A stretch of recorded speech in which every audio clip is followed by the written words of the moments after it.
Ces dernières années, les adaptations de comics se sont accumulées à un rythme effrayant. Ceci est dû au fait que les comics américains sont particulièrement à la mode en France, pays déjà grand consommateur de manga. Ceci laisse peu de place à la bande dessinée francophone. Pourtant, il n'y a pas si longtemps, le marché était dominé par les bandes dessinées franco-belges, comme par exemple Torgal ou 13 pour l'aventure, ou Astérix et surtout Gaston pour l'humour. Ces deux derniers exemples montrent bien le malaise que connaît la BD francophone en ce moment. Au lieu de créer de nouvelles séries, on surutilise une franchise déjà existante. Les pires exemples sont Astérix aux Jeux Olympiques et Gastoun, l'infâme neveu de Gaston. Mais saviez-vous que la surexploitation de Gaston a commencé en 1981 avec un film tellement mauvais que même Franquin n'a pas voulu donner les droits de son personnage. Et aujourd'hui, nous allons voir pourquoi. Voici Fais gaffe à la gaffe. Les crédits nous présentent les protagonistes. Roger Miremont jouera Gaston, Marianne Chazelle jouera Moiselle Jeanne. Pardon, personne n'a reçu les droits des personnages, alors je recommence. Roger Miremont jouera G, Marianne Chazelle jouera Pénélope. Pour être honnête, il ressemble au personnage qu'il représente, ce qui est déjà un aspect très positif. Daniel Prévost joue également dans ce film, dans le rôle de Prunelle ou Prunius. Je ne suis pas exactement un fan de Daniel Prévost, mais son CV parle de lui-même, c'est un bon acteur. Sauf là. Et vous allez voir pourquoi. Le film s'ouvre avec G faisant le gaffeur à son travail, ce qui lui vaut d'être viré. Par Prunelle ? Oui, vous êtes renvoyé, viré, lourdé. Lourdé ? Oui, lourdé. Et c'est pas un miracle. Le miracle, c'est que vous soyez resté si longtemps ici.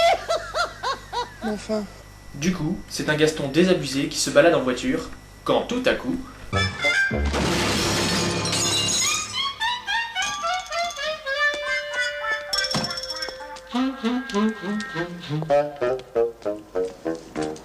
Oh.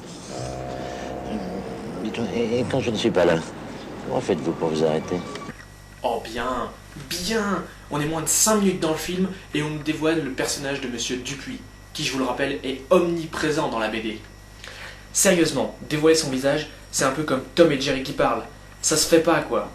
Et tant qu'on en parle, la prochaine fois que j'ai envie de décrocher un job ou un stage, je vais traquer le patron de la boîte qui m'intéresse et je vais lui niquer l'arrière de sa bagnole. Je suis sûr qu'il sera ravi de me donner le poste au lieu de me balancer la facture du garagiste et un procès au cul. Parce que, vous savez, les gens éprouvent généralement un pic de confiance envers les gens qui détruisent l'arrière de leur bagnole. Cette ouverture est tellement faible scénaristiquement que je me demande comment elle et l'ouverture au grand complet se sont retrouvées dans le film final.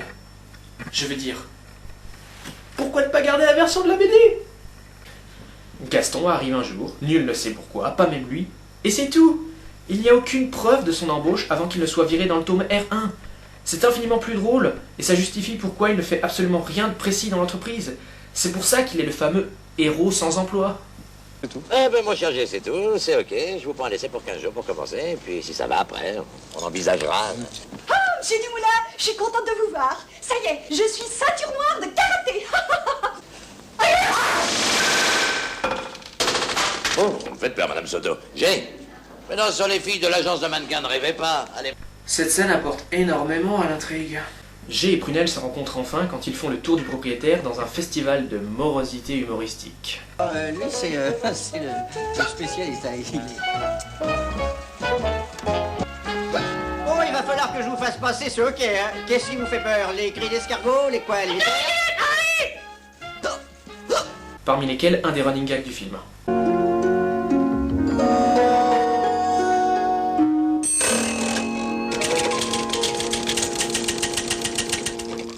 La scène suivante n'est pas vraiment mieux. Mon cher ami, cette maison d'édition a une devise. Du travail, c'est bien. Du travail sérieux, c'est mieux. Comment trouvez-vous cette devise? Hein? Elle est de moi. Quand est-ce qu'on se marre dans ce film? Prunius et Gaston vont voir Dupuis, G sort, G rentre, ils s'en vont. Cette scène est censée dérouler le fil conducteur de l'intrigue. Le patron va à New York pour extorquer du blé sur le dos d'un auteur célèbre, ce qui représente l'excuse pour qu'il quitte le plateau pendant que Gaston torture Prunelle. D'ailleurs, observez le magnifique jeu d'acteur de Daniel Prévost. Pour 500 millions d'anciens francs. 500 millions? Avec le livre de Joël Mac, nous gagnerons 10 fois plus.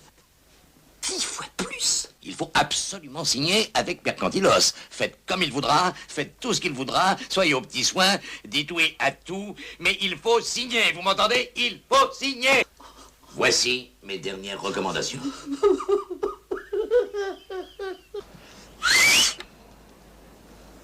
Pitié, pitié, ne dites rien à ma femme. Ce sont les filles de l'agence de mannequins. Oh bonjour monsieur Boulier, je ne savais pas que vous étiez un horrible pervers sexuel. Tenez. Maintenant vous aurez honte, mais ça grossit 4 fois plus. En plus d'être parfaitement indétectable. Tant qu'on en parle, combo running gag va être pourri dans 3, 2, 1. Il est revenu. Qu'est-ce que je vais dire, moi? Appelez-moi G. D'accord, mais si vous m'appelez Pénélope.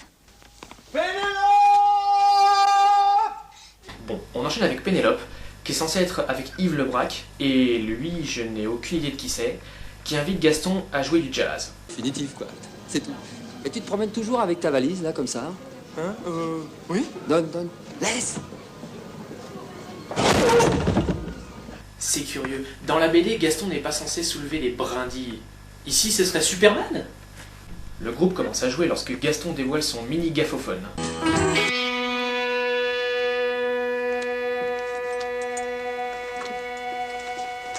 Oh, dis donc, c'est chouettos, ce truc. Ça joue? Ouais, ça fait des sons. Sans déconner. Et tant qu'on en parle, G est un virtuose. Ça vous rappelle quoi que ce soit de la BD, ça? Avant que vous n'ayez le temps de réfléchir, le scénario revient à la charge, avec Dupuis qu'on déplace à Orly. On en apprend plus sur la voiture de G. C'est un carburant que j'ai inventé. Ça bosse de quoi, votre carburant? Un tiers de naphtaline, un tiers d'huile d'olive et un tiers de TNT. Ah, puis un peu de persil. Vous consommez combien? 800 litres au 100.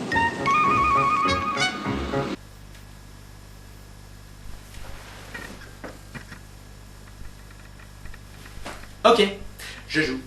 Non seulement la blague est tellement nulle que même des supporters du PSG n'en riraient pas, c'est également totalement impossible d'un point de vue physique. Réfléchissez bien, si la voiture consomme 800 litres pour faire 100 km, alors pour faire un aller simple de Paris vers Orly, qui fait environ 20 km, il faudrait charger la voiture avec 160 litres de sa super essence révolutionnaire. En plus, si on y réfléchit bien, Gaston n'a jamais créé de carburant pour sa voiture. Il a uniquement créé du carburant pour fusée ou des additifs pour mieux faire tourner son moteur. Il n'a jamais tenté de retoucher au carburant de sa voiture, à l'exception de l'installation du carburateur à anthracite créé par son grand-père. Et ça incluait 2 énormes bidons qui défiguraient sa voiture. Donc non seulement cette scène essaie de nous faire croire que la voiture de Gaston peut accueillir un plein de plusieurs centaines de litres, elle est également totalement irrespectueuse du matériel source. Et tout ça pour une blague qui ferait même pas rire les mormons, merde! Fail! Bon.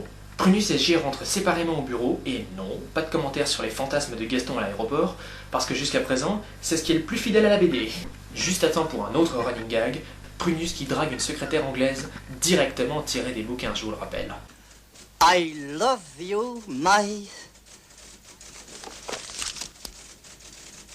darling. Hey, it's better. It's better. It's better to kiss me.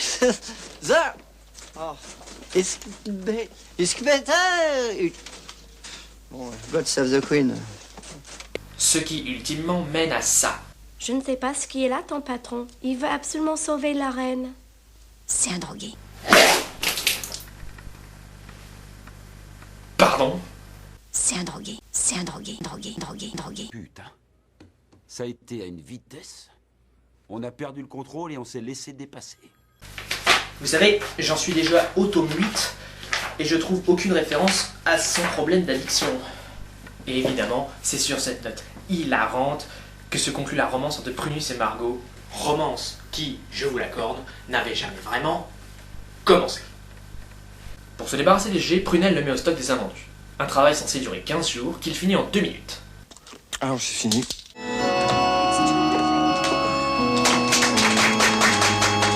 Mais si je peux consulter la déontologie du libraire, article 7 alinéa 22, hein? Si j'en ai besoin d'urgence.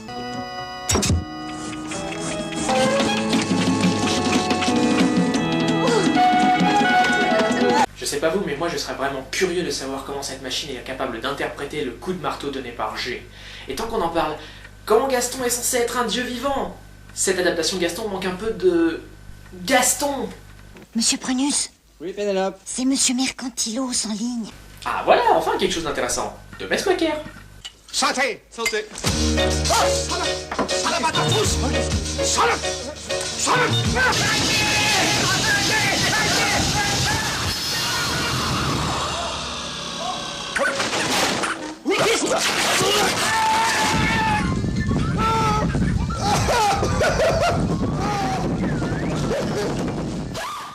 là, curieusement, il y a un problème. Veuillez accepter les excuses des éditions du Moulin. Mais non, non, non. Une maison qui a des chariots livreurs peut tout se permettre. Oh, t'en laissez. Je suis curieux de voir la tête du concierge du Ritz quand il verra mes pieds. Oui, c'est exactement comme dans la BD, ça aussi. Pourtant, on sent que l'intention y est, puisque ça permet d'utiliser des gags de la BD, comme la cirette à chaussures, ou la cire, et même le Gaston latex. Mais malheureusement, ça mène à ça. Dans Escrosse, mon île natale, un proverbe dit « Caillou caquine, voyou pernalos caraminos ». Ça, c'est du grec. Oui, mais vous ne pouvez pas comprendre. Non. Mais non, nous non plus, d'ailleurs, on n'a jamais rien compris. Ça, cette blague, c'est l'unique justification au fait que Mercantilos soit grec dans cette adaptation. Je déconne pas. L'unique justification. Mais non, nous non plus, d'ailleurs, on n'a jamais rien compris. On peut passer à la scène suivante, s'il vous plaît. Ah ben voilà un truc fidèle à la BD. Le match de foot.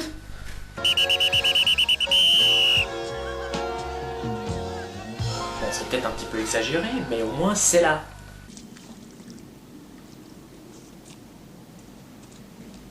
Oh bonjour Lontarin, ton régime n'a pas bien fonctionné, on dirait.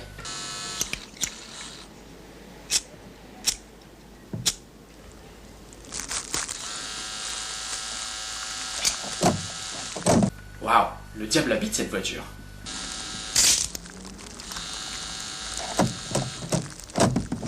Quelqu'un devrait changer le contexte de ces scènes. Je vais voir si je trouve quelque chose. Le scénario reprend son cours quand Prunus, au terme d'un quiproquo hilarant... Naugé, dangereuse, oh là là. Il faut que ce soit G. Il est complètement tombé sur la tête. Charge G de faire la maquette de l'éditeur d'Américain.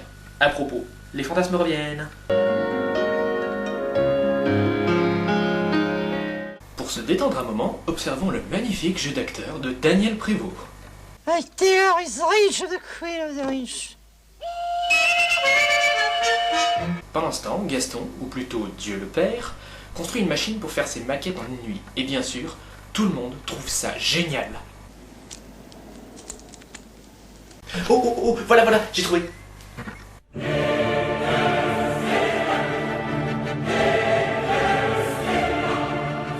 Je vous fais grâce de la longue scène de romance entre Gaston, Pénélope et Prunelle.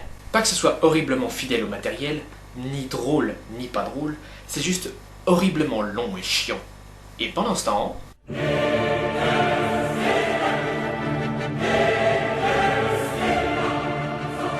la bande de virtuoses se réunit dans ce qui sera le leitmotiv du film, tout plaqué pour enregistrer du jazz. Bien sûr, quand Jules de chez Smith en face branche la sono, tout saute. Je branche.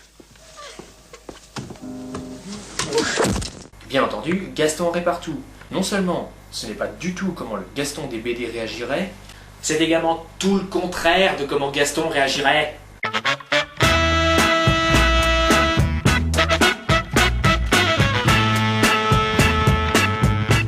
Pendant ce temps, l'arc avec Mercantilos se termine avec les contrats signés.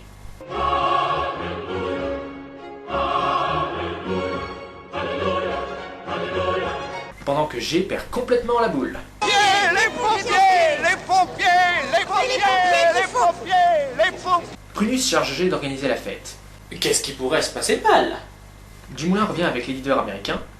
L'illustre éditeur new-yorkais Rachel Schwarzenwich et Sarah Jacob Levi Moïse Ferzenvelt, plus connu sous le nom de Joey McMack. C'est les juifs, ces rapiates juifs qui ont pris tout le pognon et qui l'ont gardé pour eux. Mais où est Gaston? Où est G?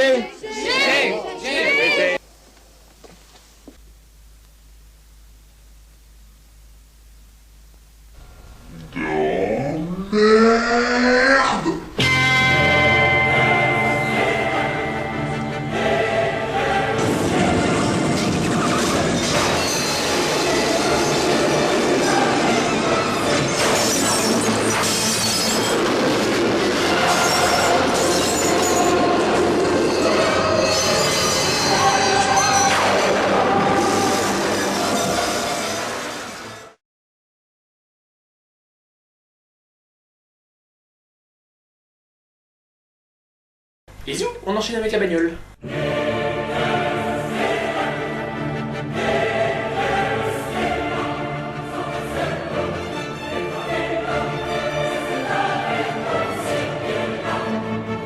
G se retrouve remercié par Dupuis, mais avant qu'il parte, running gag. Pénélope démissionne et est indemnisée pour produire leur jazz, et le film se termine par une déclaration d'amour et un vieil effet spécial pourri avec la Tour Eiffel. Eh bien laissez-moi vous dire que 1h20 c'est très très long pour un film aussi chiant. Sans rire, et croyez-moi, on ne rit pas beaucoup dans ce film d'humour. La bande dessinée d'origine est bafouée par cette performance. Et même si on enlève le fait que c'est une adaptation, le film reste quand même inintéressant de bout en bout et pas drôle du tout. Ce qui résume pour moi au mieux le film. Des personnages qui sont des farces ambulantes, un Gaston amorphe, un scénario inexistant et un Boulier lubrique, le quatuor gagnant. Mon verdict final pour ce film...